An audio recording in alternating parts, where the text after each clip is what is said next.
Hey everybody, here's Business 900 policy course, week 3. We're dealing with the 4th to 6th chapters in the text Treat People Right. By way of reminder, the book has the premise that the 21st century is radically different from even 3 decades earlier when it comes to business and how organizations survive. And it gives us a blueprint. This text is a blueprint for creating the virtuous spiral for success in an organization. It revolves around treating people right, obviously. We saw in Chapter 1 a rationale for why organizations should do this. We saw quite compelling factors that influence the logic, we'll call it, of this approach. First off, of course, globalization. Then you have rapid developments in scientific and technological knowledge. There's the death of loyalty contracts and the scarcity of skilled employees. These are forces that are impacting organizations in a manner such that you've got to learn how to treat people right. Otherwise, your organization is going to fail in this dynamic, competitive environment. Our ultimate goal, according to the author from Chapter 1, was to create that virtuous spiral so that you would be able to deal with these forces of change and thus survive, right? Chapter 2, we looked at elements of organizational effectiveness, which we called a high-performing organization. The author provided for us the diamond model with 4 corners, where we saw elements of the organization's effectiveness, the strategy, organizational capabilities, the core competencies, and the environment. The inside of that diamond had particular design elements. Primarily, we were dealing with people, structure, rewards, and processes. This is kind of a core, pretty handy depiction to summarize the internal and external environments of business. Chapter 3 looked at individual effectiveness, focusing our attention on what researchers have been discovering. According to the author, right, the virtuous spiral exists if people are willing and able to take on responsibilities for this upward momentum that should take place. Now, what we're dealing with, and we'll give a kind of brief overview, are the first of the 7 principles that begin in Part 2. Chapter 4, attracting and keeping the right people. Chapter 5, hiring the right people. And Chapter 6, developing the right people. So I have just some short comments on those chapters, kind of a summary analysis, followed by, again, some micro topics from research that's more cutting edge, just to introduce a variety of ideas. Attracting and keeping the right people, right, is crucial. Here we are dealing with the notion of attraction by way of the generation of a value proposition. Basically, it defines the kind of workplace that people would come to. It would be a proposition that can attract and retain the right people.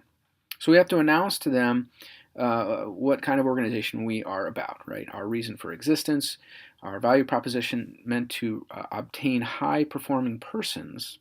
You can't leave this to chance or happenstance. It has to be based upon intelligent strategies. It has to be implemented with effective practices so that we can identify the right people and attract and retain them. So this chapter covers the variety of strategies necessary to do this. The thing to especially pay attention to here is just the brief topic of the creation of the value proposition, followed by the 12 issues that are elements of best practices here. For an excellent reference, I suggest from John Wiley and Sons, coming out of the strategizer.com series, a text which was actually a sequel to their first bestseller called Business Model Generation. The text that I propose is called Value Proposition Design. It's looking at how you create products and services that customers want. And here Lawler is taking the sort of twist on this, saying that having a good value proposition will also enable you to attract the kinds of persons that you want in your organization. So this is a tool that basically involves a canvas, a device for framing the organization in a manner that identifies a customer profile. It generates what we could call a value map, and then we identify how well fitted is our value proposition to the customer profile that we know. There's a design stage to this where you prototype things, where you go on this discovery process to understand customers. Then you have a variety of choices to make, a variety of business models that become options to you. Then what you do is you test this proposition. You assess step by step whether the value proposition is sensible, whether it's bringing things together in a manner that has generated a proper alignment, whether it's giving rise to the virtuous spiral. And then, of course, because of the dynamics of the modern marketplace, you get involved in the notion of adjustment of the value proposition. So you can't just simply say, okay, we created alignment and we're fine. You have to measure and you monitor your value proposition, and you try to improve it and reinvent it on a kind of continuous basis. So you're aligning the stakeholders to the company, you're measuring, you're monitoring over time, and you're, of course, assessing whether you've gone off track a bit. You've got to determine whether you have something that's valid or invalid, and then make adjustments to this, sort of testing it out on a continuous basis. Right? Successful companies, they create value propositions that are actually continuously adjusting across time. So you can't just simply say, okay, here's a new value proposition and we'll, install it. But rather you take what you've got and you assess what's going on, make adjustments to it.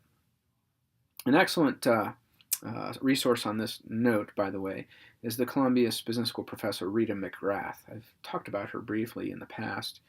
Her book, which is crucial to this, should be on your shelf. It's called The End of Competitive Advantage. In that text, she argues that companies must develop the ability to rapidly and continuously address opportunities. So she generates a variety of tools and processes for what we could call reinvention.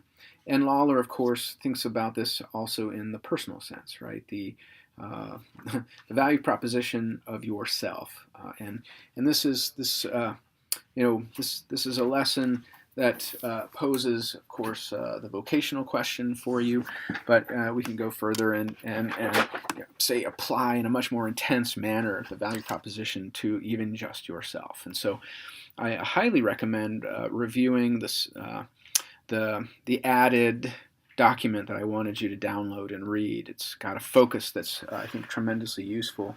And it, of course, has an organizational element to it, but there's this individual element that is coming to the fore, this notion of the human person at the center of the enterprise, whose dignity and creativity shapes the culture and shapes the enterprise's virtuous types of behaviors. That is, you can, as a business person and a business leader, you can cast light into that setting, or of course you can behave in a manner to cast shadows into that setting. Chapter 5 explores the issue of hiring people. They have to fit to your organizational values, to your competencies and strategic goals. So you see that the hiring is situated within the broader context of the business enterprise. You can't possibly hire well unless you have a proper value proposition. It can, of course, be quite complex and difficult to determine the fitness of person to organization. This is, I think, the dominant theme of Chapter 5. And then Lawler presents to you kind of a nice framework here, where you need to identify specific and objective criteria. You've got to identify the kinds of work that your organization is offering to persons, the kinds of skills and knowledge and competencies needed, what kind of personalities are going to thrive, so that people who possess these perform their work effectively and efficiently. He provides for you some guidelines for hiring the right people.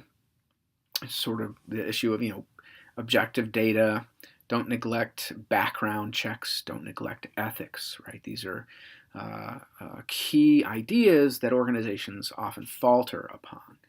You've got to involve people who work with the new hires. Make them part of this process. And you've got to obtain continuous feedback, right? There's practices in hiring and placement that are discussed.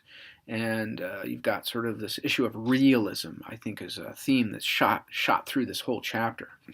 Looking at things like the appropriate kind of job preview, a psychological testing process that might be used, web-based tracking systems, and a variety of other methods that are now coming into the toolbox, shall we say, of enterprises. Lawler's basically saying use these, use them well, use them in the context of your organizational value proposition. Chapter 6 looks at this third principle of treating people right, here emphasizing the development process, where there's great value in a continuous, ongoing training and development process. This will help to create the virtuous spiral. You're trying to increase the skills of employees. That is fundamental to sustaining the virtuous spiral. And what we're doing is, hey, think about this in the context of an investment model. Invest in skills and knowledge so that development is taking place in a manner such that improved job performance is what is resulting. Even with just potential benefits, many organizations still believe that it's just cheaper for persons to do, say, easy-to-do jobs. Don't push them into training, they say, and let's train by on-the-job processes, start easy and move on. That can actually backfire because you've obtained skilled employees who are going to be hungry for learning and for challenges. And in order to retain them, it might be important to really give them those challenges. Again, you're trying to unleash creativity in the workplace. An increasing amount of work is actually inherently complex. We're going to return to this notion when we look at Dan Pink's text. The complexity requires persons with much more advanced levels of skills and knowledge that they won't pick up on the easy-to-do kind of projects.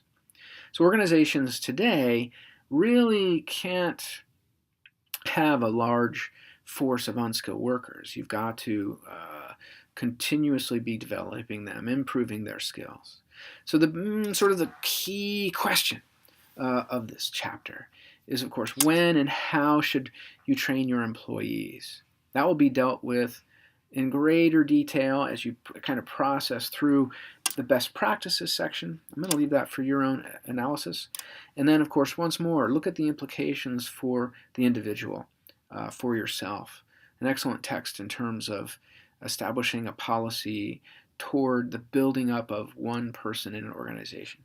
In fact, some entrepreneurs have gone so far as to suggest that when you're thinking about building an organization, you got to throw out the idea of the community of the organization. Rather, build up yourself. That's what's really priority. So microtopics this time around. Again, looking at basics like what your team looks like, the issue of leadership here by a CEO or of anyone in charge of a big project, and then issues of cutting edge kind of issues. So how do you boost management skills? When you assess a team and you look at what happened, when you do your assessment work, one of the things to always do is to sit down and a kind of debriefing and look back and ask yourself this very, very basic question. All right, so the question is, what could your team have done better, right? What happened and what was great is fine. What we want to do is really boost the skill set. So look at the collective talent. And if you could bolster your team's collective talent in a particular area, what would it be? And what I want to do is give you basically some themes to consider with the way your team works, and look at the great weakness, and then work on that weakness within the context of another project the team faces. For instance, probably the number one issue I think you're going to confront is the issue of communication.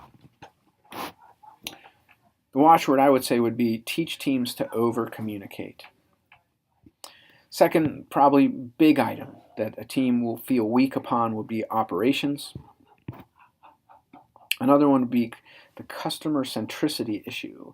Teams maintaining the understanding of the value proposition so that as they assess it. They're doing so in light of what they really know about customers. So you've got to be customer-centric. You probably want to work on the team's adaptability and its ability to be agile, or perhaps just management of the reports, management of the direct reports that are giving us as a team feedback from the organization, and maybe strategy as well. You've got to recover the long view in a sense, so that your collaboration as a team isn't slowed down and isn't drifting away from what is crucial. So you let your team make its decisions. Let it proceed as desired, but then always have a stage where you assess how things could go on. How about alignment? Trying to generate a cohesive team requires that it be properly aligned. So a top team, a high-performing team, basically has to answer a variety of questions. Here are 6 questions I think that are really cool. This comes from Patrick Lenciani's book, The Advantage. The subtitle of that is Why Organizational Health Trumps Everything Else in Business. So in this text, The Advantage, the issue is you've got to cultivate a healthy organization. So the leadership team has to be healthy as well. In order for you to give employees clarity, you have to have a team that is clear on the answers to these questions. And you've got to work at eliminating any discrepancies. Discrepancies are a sign of a lack of cohesion. So the team must first answer these questions. First one, why do we exist? Why does the team exist? Why does the organization exist? Second question, how do we behave? We've got to rally around questions of behavior. Third question, what do we do? Fourth, how will we succeed? Fifth, what is most important right now? And sixth, who must do what? You've got to allocate tasks to persons. Those 6 questions are quite crucial for team cohesiveness. Let's look at hiring. Now, hiring with your teams in mind. I want to pose a finding from research. Now, I'm digging out this article, and I'm just going to give you the sort of the most brief version of this. This is from Gary Kunkel.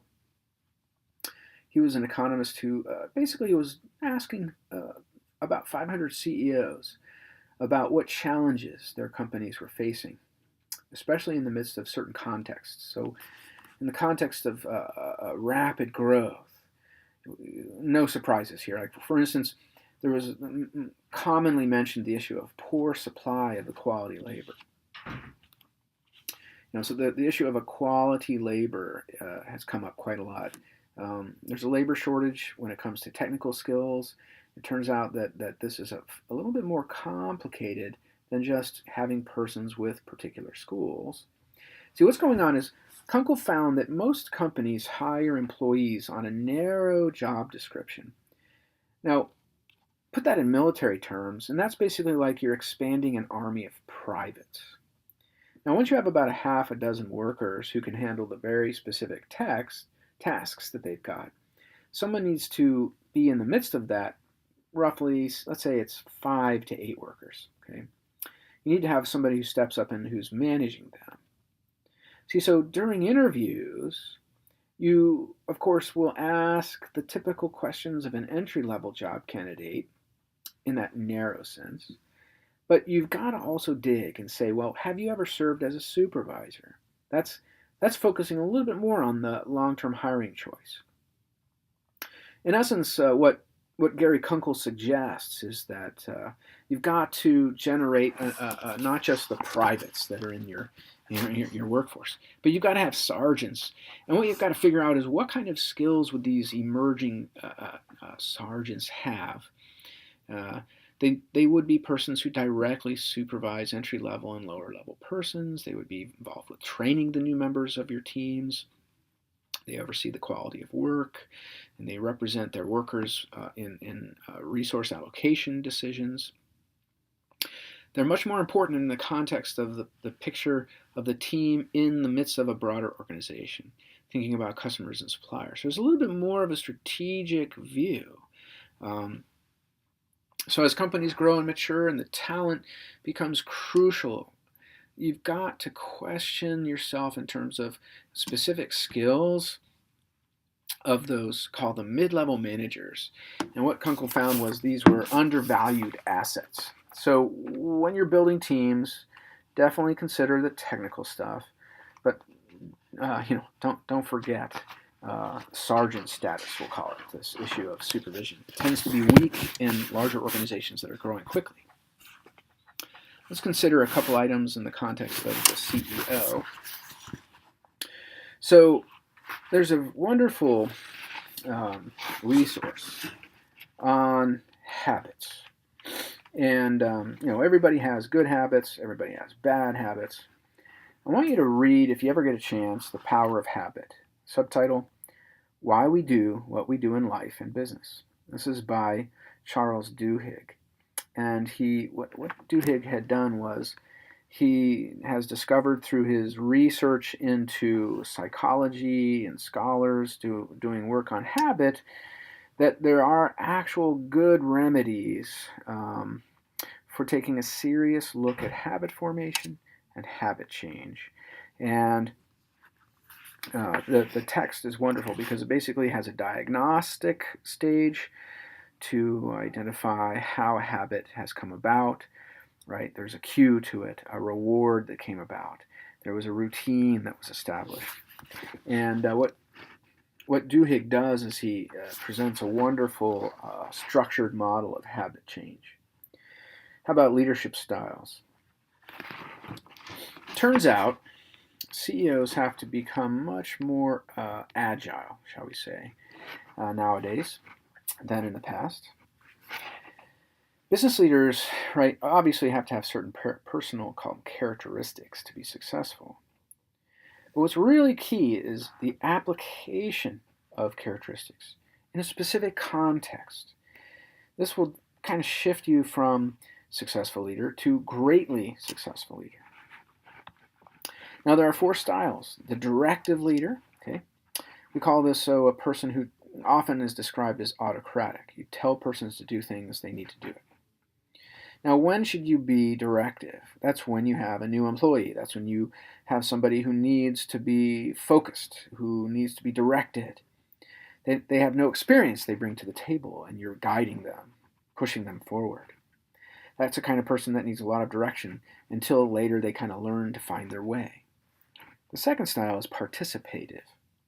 This is where you seek inputs from others, where you have much more of a participatory decision-making process. Use this in the context of a subordinate who's been on the job for a while. They've had time to solve problems. They've mastered the basics, and they've learned a little bit about nuances. Now, they get to participate now. They provide a leader with a little feedback. They give the leader the ability to see how that person is being developed and shaped in the organization. Third style we call laissez-faire. So this would be the hands-off approach. Allow the person to go on their own. They'll be the initiator. Give them a lot of latitude so they can process from an effect to an outcome. If you're trying to create an outcome, let them loose and let them do it. So you do this in the context of a seasoned person. Think about a sales lead coming in, falls on the desk of the seasoned salesperson, and they tend to close a high percentage of their business. Well, and they're a person who has a history of taking initiative. Go ahead, be laissez-faire in that context. See, you, as a leader, you don't want to stymie that person or hover over them. So you just let them work hard, right? And then there's the adaptive style. This is much more fluid. It takes into consideration the environmental context and who is being led. Now, the context idea is sort of transcending an individual approach. An extreme example is when, let's say, a building catches on fire, right? You would never casually stroll in and mention, hey, just letting you guys know the building's on fire. See, even when you're talking to the most competent colleague, the emergency context dictates, in that context, a much more directive approach. You basically tell everyone, get out of the office. Right? So you got to be much more sensitive to the environmental conditions in that style. Let's talk about, well, the issue of growth, right? Managers are looking at their organizations. They often ask a question, where does growth happen? Researchers looking at this topic have answered the question, and it's kind of a myth-busting uh, analysis. It turns out that it happens everywhere. And we're busting the myth that, oh, we think that it happens only in certain spots. Let's say your company isn't in the so-called fast growth club, sort of stable, and it's thinking, hey, growth is going to happen in some spot, but we're not sure. Well, there is widespread belief that a high growth company tends to cluster in a certain location or across a certain vertical dimension of the value chain. Gary Kunkel, again, who's an expert in corporate expansion, proves to us this is otherwise. Companies that have sustained growth account for only 1% of all businesses across the whole world. You can assess this by looking at their increased hiring rates across time.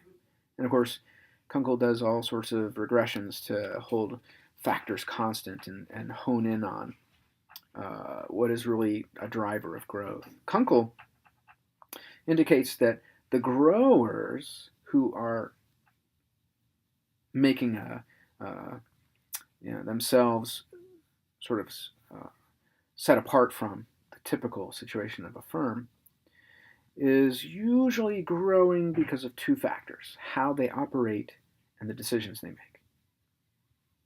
These two factors are actually 10 times more likely to influence growth than the industry itself, 50 times more likely to be influencing growth than just the location of your business. So it's operations and policy. So what's next? Of course, social media is quite huge. Twitter, I want to mention, can be a fascinating, useful research tool. At the MIT Sloan Management Review, Vince Gala, he's director of digital media and syndication for Kaiser Permanente, mentions that any social media platform can be helpful in helping, basically giving you data about customers. Now, at Kaiser Permanente, they focus on customer frustrations, and this feeds into data collection and processing, and it helps to set upper management's agenda. Let me quote what Gala says in that management review article. Quote, "An executive in our organization came to me several months ago with a theory based on personal experience that he did not think that we were doing the best job in the world at providing parking for our members. He had this idea that we as an organization were not spending enough attention on how we construct, organize, and orient parking spaces around the facilities so it's easy and convenient for our members." End quote. So the executive had that theory. He said, I want to use social media to prove or disprove the theory. So they went into a Twitter feed across 30 days, searching for tweets and references about Kaiser Permanente and their parking situation. It turns out conversations about parking were twice as negative about anything else that was raised regarding the brand. And the research got very granular. Many tweets were about valet parking. Many tweets were about the cost of various services for parking. There were facility comparisons that were done in the context of these mentions that arise in the Twitter feed. This Twitter source, right, see, is a new market research tool. That's one of the things that's crucial in what's big data about, right? Now, the context of big data is, hey, predictive analytics will mention it, right? So this is basically asking what happens, not really why. But it's using real-time data to examine customer activities. It's using math, in a sense, to assess customer behavior by means of psychology, not in theory or not our guesswork about what persons intend, but rather by their active behaviors. And of course, the methodologies feed into predictive mathematic models. So the data sets are being built, and we have predictive analytics telling us what we think should happen. This, of course, is what underlies Amazon's analytical devices. So this methodology is highlighted by saying, okay, imagine a person who obtains, they park their car at a certain location, they pay for parking, and then they walk around the neighborhood and they begin to make purchases. And so you can begin tracking under big data where they parked, purchase history on a given day around that location where they parked. So let's say they come to an arena and they're going to go to a game. Imagine they have a barcoded pass that they got, say that's how they got into a parking garage. This sends a signal to a computer system. Let's say that person went to last month's game, and when they were there, they bought 2 jerseys. Maybe we know there's a surplus of hats at the team store, so we text them a little text message saying, hey, there's a 20% discount on hats at the store. Then the person's going through the whole game at the arena, and you get to the third quarter, and the computer system shows that there's a concession stand near their seat, and there's too many hot dogs. And we know, oh, we saw you bought hot dogs last time you were here. So we text you and say, there's a special on hot dogs, 2 for 1. So the idea is that data sets coupled with analytics helps have the right information in front of the right persons at the right time in the right context. Now, analytics feels like big company stuff, but a joint study by MIT and IBM came out in the Sloan Management Review. It was a study called Analytics, the New Path to Value. And actually the key result of that article was to do analytics, you got to start small and then build from your knowledge base of the analytics. And right, this kind of shifts gears a little bit into web analysis and web analytics. Here's a simple and free way to see clicks that take place on a company's website or any site that you decide that you want to put in place. See, maybe you want to explore your company's website page by page and look at items that get really good click rates. So there's a free tool from Google. It's called In-Page Analytics. Basically, it lets you view pages of your site revealing the overlay of a click-through stat. So you have this sort of page of analytical data that overlays on top of the web page, and it shows how people clicked different parts of the page, different links. It's a wonderful device, and it's free. Basically, it sets up little orange tags on the web page you're examining, and it shows you the click-through rates. How a person's using a page and kind of moving from one page to another. Really interesting to help redesign a web page or help guide engineers to do, say, new marketing in the context of where persons are traveling as they go from one page to another for your company. Let's look at hiring. The issue of hiring here is a special request. I had a student who wanted to know a little more about the sort of new wave in job interviews, which involves the death of resumes and a new kind of job interview technique. It basically involves a project. Interviews are becoming ineffectual, basically. Resumes are dead. LinkedIn is actually good. Portfolios are helpful. Projects are really a key to winning a job these days. It's sort of a job application, job project kind of marriage. So what you're doing is you're saying, look, I have world-class talent, and I want to engage the company and work on something the company's dealing with. Try to figure out some kind of innovative approach to the problem the company faces. It requires you to be communicative with persons involved in the project. That, hinting at communicational power, hinting at maybe abilities to work with others, goes beyond psychological testing. Right? Psychological testing is really not a good substitute for actually working with somebody in a real environment. So what's interesting here is the researchers are discovering firms are doing this more and more, but they're not being exploitative or unethical. People are a little worried about this notion, thinking I'm going to just be giving them free labor. What's going on is they're paying for candidate insights and efforts.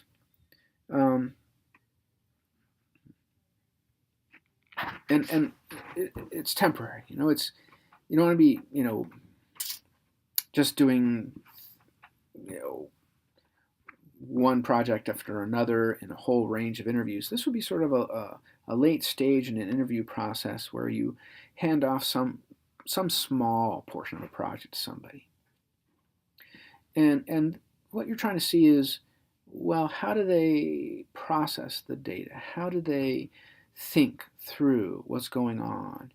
What do they do? Do they propose by brainstorming a variety of options?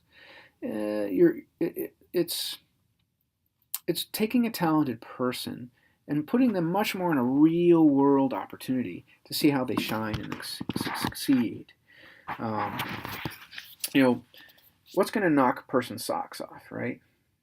The interview and references, or a project where a person shows how they discovered something, how they might have experimented with a strategy or a simple adjustment to an activity, so that problem that was faced has disappeared. So what you got to do now is read Lawler, chapters 4 through 6. Once more, post in your journal.